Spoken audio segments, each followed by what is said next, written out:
안녕하세요, 준야입니다. 오늘은 워킹홀리데이를 갈지 말지 망설이는 20대 여러분에게 선택하시는데 조금 더 도움이 될 만한 그런 영상을 준비해봤습니다. 먼저 이 영상을 찍게 된 이유는 제 SNS를 통해서 워킹홀리데이를 갈지 말지 고민을 털어놓는 분들이 정말 많으셔가지고 이번 기회에 영상을 한번 만들어보면 어떨까 해서 준비하게 됐는데요. 이분들의 이야기를 듣다 보니까 워킹홀리데이를 망설여지는 이유가 크게 세 가지로 나눠지더라고요. 첫 번째, 미래에 대한 불확실. 네, 많은 분들이 이것 때문에 고민을 하고 계신데 어른들은 얘기하잖아요. 20대에 가장 중요하게 보내야 된다. 커리어도 쌓고 빨리 취업 전선에 뛰어들어가지고 성장을 해야지 나중에 먹고 사는데 지장이 없다. 이런 얘기도 많이 하시고요. 주변의 친구들을 보면은 이미 취업 전선에 뛰어들어서 경력을 쌓고 있는 친구들도 굉장히 많습니다. 두 번째, 타지에서 혼자 살아가야 되는 불안감. 네, 이 부분도 굉장히 많이 차지하는 것 같은데요. 그리고 마지막으로 세 번째, 워킹홀리데이를 가려고 하는 그 나라에 대한 언어 때문에 불안하다는 분들이 많습니다. 일단 이야기를 본격적으로 시작하기 전에 제 이야기와 제 주변 사람들 이야기 먼저 잠깐 해볼게요. 저 같은 경우에는 여행하거나 아니면 타지에 가는 거에 대한 불안감이 전혀 없는 사람이에요.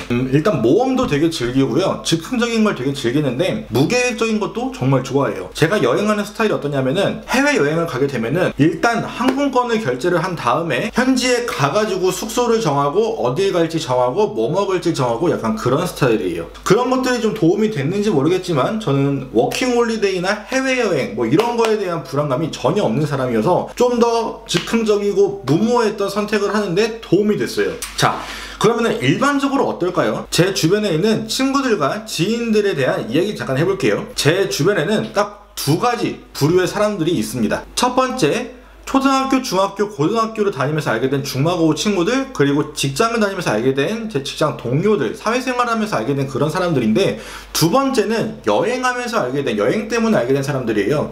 제 친구들이 만약에 1000명이 있다고 하면 500명은 그쪽, 거의 500명은 그쪽, 거의 반반이에요.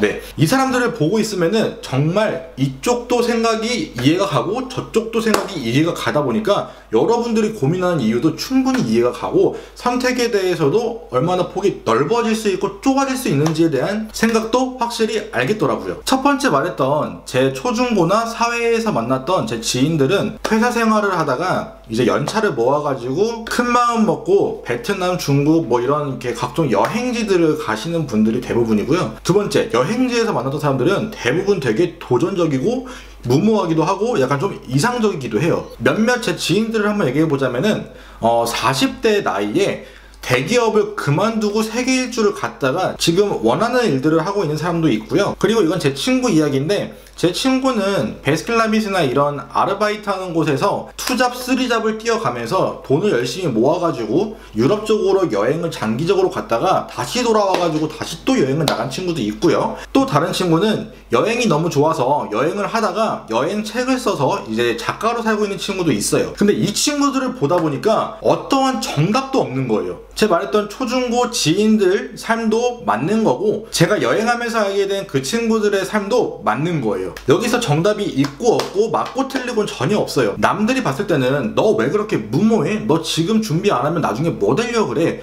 야, 지금부터 준비해야지 나중에 먹고 사는데 지장이 없어. 이런 친구들도 분명히 있을 거고 부모님들도 걱정을 할 수도 있어요. 근데 이런 말들을 하는 대부분의 사람 유형을 보면은 그분들은 여행을 하거나 아니면은 이런 도전적인 삶보다는 약간 현실에 직시해가지고 살아왔던 제 초중고 지인들과 비슷한 삶을 살았던 거고요. 어떤 이들은 야, 너가 하고 싶은 거 갖고 살아야지. 야, 네 인생이야. 야, 도전해. 지금 아니면 언제 할 거야? 하는 사람들은 조금 도전적인 삶을 살았던 분들이 많더라고요. 그거를 이해를 하고 못하고는 그분들이 어떻게 살아가고 어떤 시선에서 보고 살았는지에 대한 좀 그 차이가 있는 것 같아요. 근데 저는 이렇게 말하고 싶어요. 여러분 지금 나이가 지금 이제 20대 초반, 중반 아니면 후반까지 있을 거예요. 근데 여러분이 지금 무모하지 않으면은 나중에 나이가 들면은 정말 무모해지기 정말 힘들어요. 어떤 게 힘드냐? 자, 여러분 보세요. 언젠가 우리는 결혼을 하겠죠? 못할 수도 있겠지만 근데 결혼을 할 텐데 나중에 아내나 남편이 생기고 내 아이가 생기고 하면은 책임져야 할 것이 정말 많이 늘어날 거예요. 제가 지금 혼자서 망하거나 아니면은 뭐 워킹홀리데이를 떠나서 어떻게 보면은 허송세월이라고 할 수 있는 그 시간을 보낼 수 있고 잘 될 수 있고 그거는 모르는 일이잖아요. 있잖아요.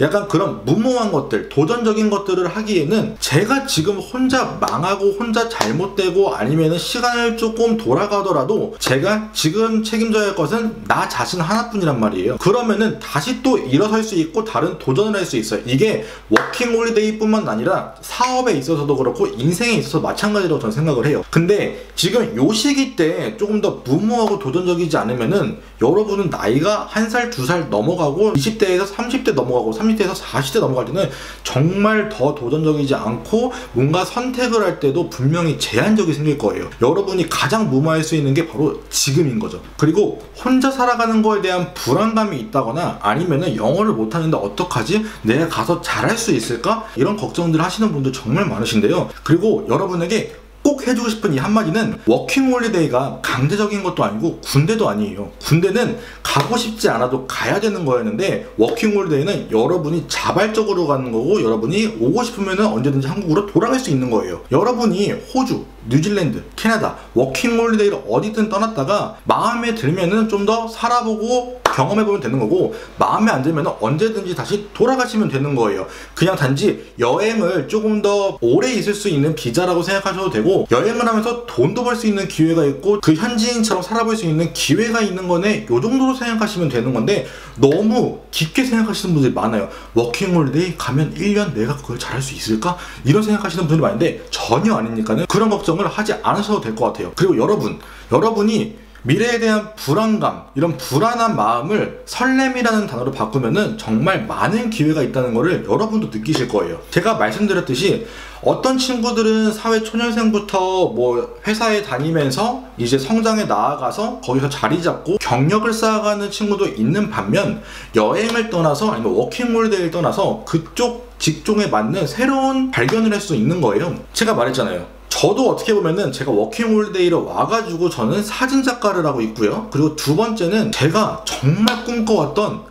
에세이 작가가 되었잖아요. 지금 글을 쓰고 있는 이 에세이 작가가 되었는데 제가 한국에 있었으면은 이런 것들을 제가 꿈꿔보지도 못했을 거예요. 그렇게 많은 기회가 있고 제가 설렐 수 있는 그런 워킹홀리데이를 살아갈 수 있다고 생각하시면 조금 더 여러분이 선택하시는데 도움이 되지 않을까 싶습니다. 여러분의 20대는 다른 사람들이 살아주는 것도 아니고 다른 사람들 말 들을 필요도 없습니다. 조언을 해주는 거는 감사하게 여기지만은 여러분 인생은 여러분이 선택하시고 조금 더 20대 무모하고 도전적으로 살아가셨으면 좋겠습니다.